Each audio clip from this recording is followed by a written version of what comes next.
নমস্কার বন্ধুরা, আজকে আমি শেয়ার করব আপনাদের সাথে কৃষ্ণবাবুর একটা মাছের ঝোলের রেসিপি, যেটা সিম্পল। আমি প্রত্যেকদিন ওকে এইভাবেই খাওয়াই। কমপ্লিট।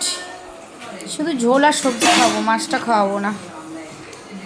ছোট ছোট কাটা না, মাছটা খাওয়ানো যাবে না।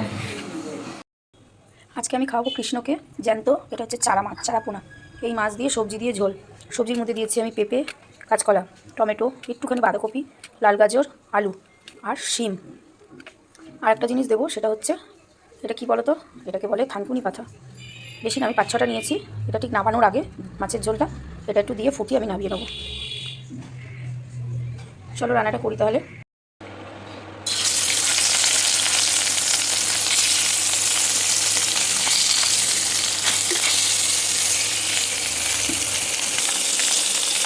মাছটা বেশি ভাজবো না, এখন হালকা ভেজে নেবো এটুকু। এই সবজিগুলোই ভেজে নেবো। আবার কাঁচকলা, পেঁপে, আলুটা করে ভাজতে হবে। সবজিগুলো গাজর, সিম, বাঁধাকপি, টমেটো, সবজিগুলো ভাজা হয়ে গেছে। নুন দিয়ে দিই, সামান্য পরিমাণে হলুদ,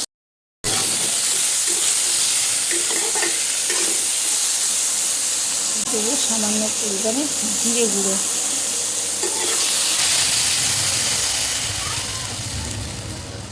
একটু বেশি করেই জল দেবো। সবজিগুলো এখন ঢেকে 1/2 ঘন্টার জন্য ফুটতে দেবো।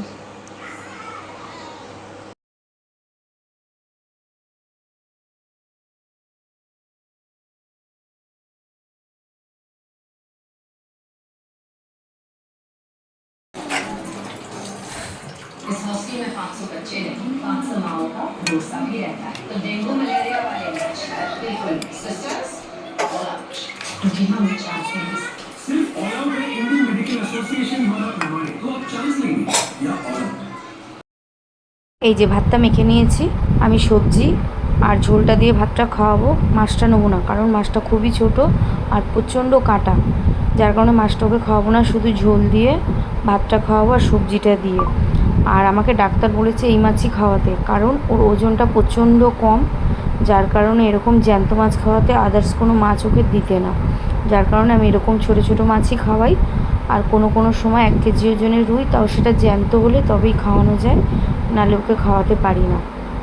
উনি বাবু আবার মাছ ছাড়া কোনো ভাত খায় না, মাছ ছাড়া ভাত ভালোই মাখা হয়ে গেছে। এবার ওকে আমি খাইয়ে নিই।